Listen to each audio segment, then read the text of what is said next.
Você sabe qual é a dimensão mínima de um pilar e como orçá-lo?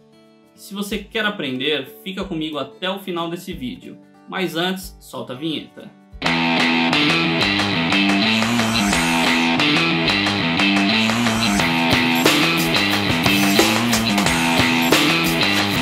Olá, seja muito bem-vindo ao canal da MLP Engenharia e Construções. Eu sou o Marcelo Reina e no vídeo de hoje nós vamos falar sobre a dimensão mínima de um pilar. Mas antes, eu peço para que você que é novo no nosso canal, que se inscreva, que ative o sininho.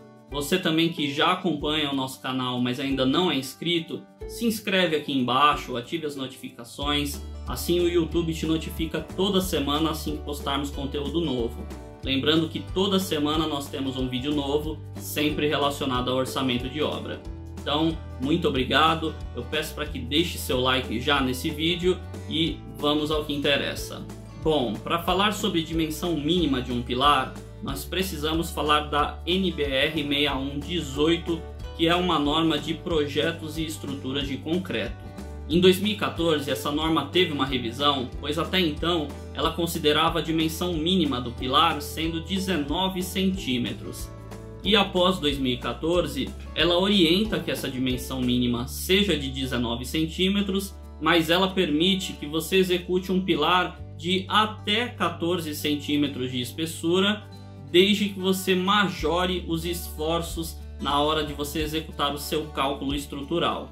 Então, conforme a tabela aqui ao lado, caso você utilize esse valor mínimo de 19 centímetros, você leva em consideração um fator de correção, e se você usar agora essa dimensão mínima de 14 centímetros, que essa revisão da norma te permite, você deve majorar os esforços que estão atuando nesse pilar de acordo com esse coeficiente que a tabela está mostrando. Então aqui eu vou te dar um exemplo. Se você tem 100 kN atuando sobre esse pilar, caso você utilize a dimensão mínima de 19 centímetros, você vai considerar estes mesmos 100 kN. Agora, se você utilizar essa dimensão mínima de 14 centímetros, aí você vai majorar esses 100 kN, você vai multiplicá-lo pelo coeficiente que a norma te orienta, que nesse caso é 1,25.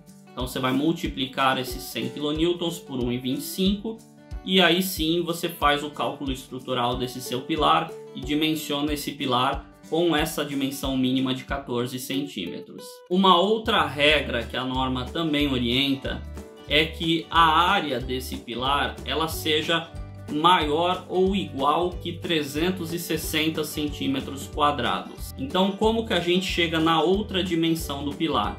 Como nós fixamos que esse pilar vai ter 14 centímetros, que nós vamos utilizar esse valor mínimo que a norma permite, então eu vou pegar esses 360, dividir por 14 e assim eu tenho o valor da outra dimensão do pilar. Então nesse exemplo onde eu adotei 14 centímetros, a outra dimensão do pilar, você dividindo 360 por 14, você chega em 25,71 centímetros, pois você está dividindo centímetros quadrados da área de 360 por 14 centímetros, te sobra a unidade centímetro. Então essa outra dimensão seria 25,71 centímetros. E aí, para não deixar esse número quebrado, a gente arredonda sempre para cima para levar em consideração um fator de segurança. Então nesse caso o seu pilar teria 14 centímetros por 26 centímetros. E caso você utilize os 19 centímetros como dimensão mínima, você vai fazer a mesma coisa. Você vai pegar os 360 centímetros quadrados, que é a área mínima que a norma orienta para um pilar, dividir por 19 centímetros, e aí você vai chegar em 18,95 centímetros.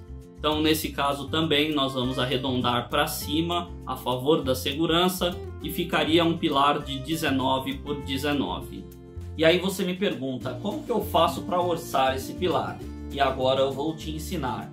Para isso nós vamos usar o pilar do exemplo anterior, que é 14 por 26.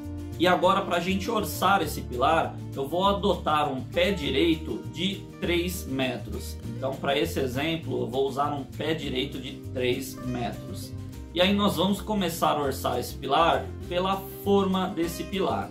E como que eu orço essa forma? Primeiro eu vou pegar as duas dimensões do pilar, nesse caso 14 centímetros e 26 centímetros, eu faço a soma dessas duas dimensões e multiplico essa soma por 2. Assim eu vou ter todo o perímetro desse seu pilar. E aí você multiplica esse perímetro pelo seu pé direito, que nesse caso são 3 metros. Então essa conta você vai pegar 14 mais 26 centímetros, multiplicar por 2 e multiplicar por 3 metros. E aí você vai chegar ao valor de 2,4 metros quadrados de forma. Então agora que a gente já tem a forma, nós vamos orçar o volume de concreto. Como que eu faço para orçar o volume de concreto? Eu vou multiplicar essas duas dimensões do pilar, nesse caso 14 centímetros vezes 26 centímetros, e multiplicar esse resultado pelo pé direito, que nesse caso são 3 metros. Então 14 centímetros vezes 26 centímetros vezes 3 metros, chegamos ao valor de 0,11 metros cúbicos de concreto. Então essa é a quantidade de concreto que você vai precisar para estar executando esse pilar que eu estou te dando de exemplo. E agora falta a gente orçar o aço que vai ser necessário para executar esse pilar. Então para isso eu vou utilizar uma coisa chamada taxa de aço. Se você acompanha aqui o canal, você já me viu utilizando essa taxa de aço em outros vídeos. E o que é essa taxa de aço?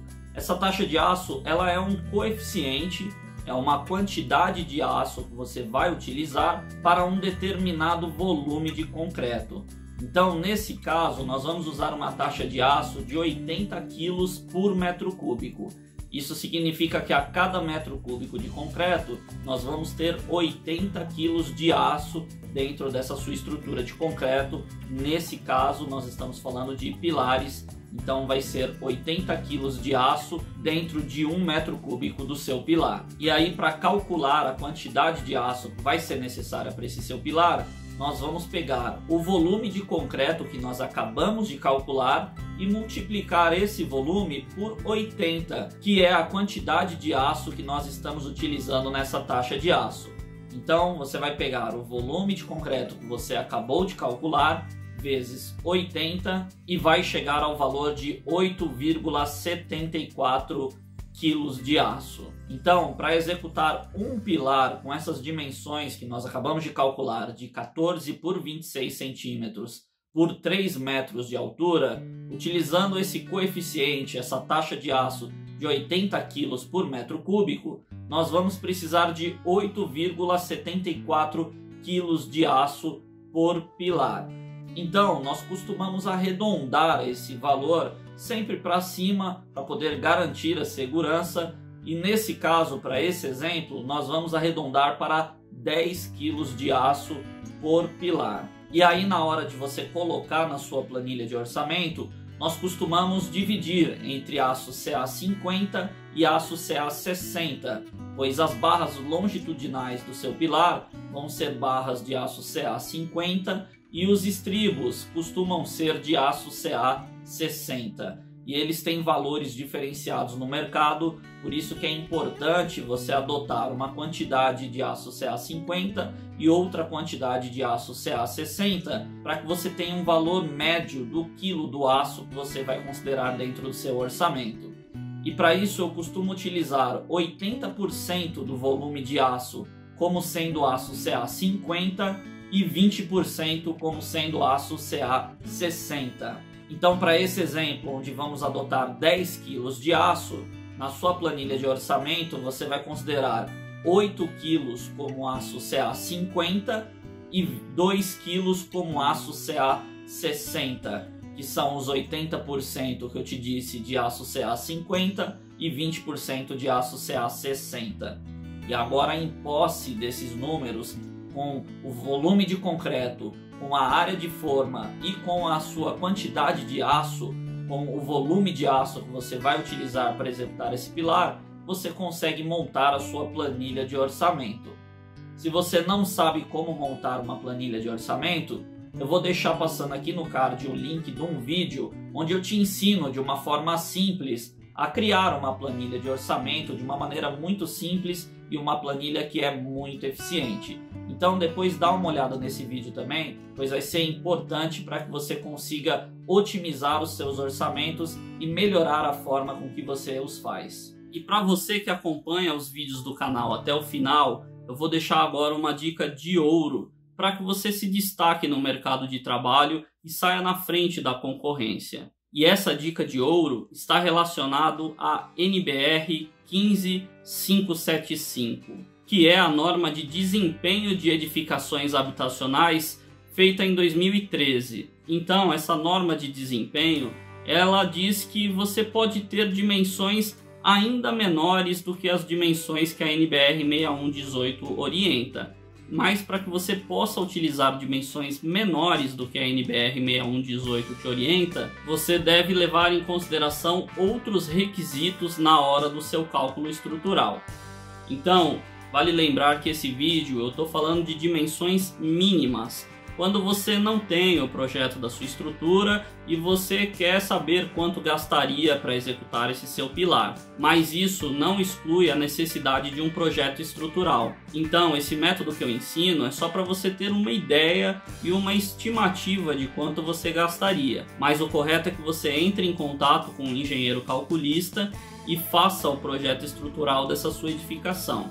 Pois assim, esse calculista ele vai levar em consideração os critérios dessa norma de desempenho e assim você consegue ter uma dimensão ainda menor do que a norma 6118 orienta e assim você garante que esse pilar vai ter as dimensões e taxa de aço, todos os requisitos para que ele suporte a sua estrutura, levando em consideração tudo que as normas orientam que seja considerado no cálculo estrutural de pilares. Então, só por curiosidade, a norma de desempenho ela permite que o pilar tenha uma área menor do que 360 centímetros quadrados e que essa dimensão de 14 centímetros seja ainda menor. Mas para isso você precisa levar em consideração o cobrimento dessa sua armadura, o aço mínimo e os limites também, pois ela diz que isso você pode reduzir em pilares de até 6 metros de altura. Então vale a pena que você dê uma olhada também na norma de desempenho e assim entenda todos os critérios que ela leva em consideração para que você possa fazer um pilar com dimensões ainda menores. Agora me conta, você já sabia as dimensões mínimas de um pilar? Você sabia como orçar um pilar quando você não tem informação nenhuma da sua estrutura? Deixa aqui embaixo nos comentários se esse vídeo foi importante para você, se você já sabia da norma de desempenho e que a norma de desempenho permite que você tenha dimensões ainda menores do que a norma 6118 orienta. Deixa aqui embaixo se você já sabia dessa informação e se isso vai ser relevante na sua carreira na execução dos seus próximos orçamentos. Caso tenha ficado com alguma dúvida de algum dos itens, deixa aqui embaixo no comentário também. Aproveito e peço novamente para que você se inscreva em nosso canal, que ative o sininho, pois assim o YouTube te notifica toda semana quando postarmos conteúdo novo, e peço também que deixe o seu like, pois assim você me ajuda a entender que de fato esse conteúdo está sendo relevante para você. Muito obrigado e nos vemos no próximo vídeo.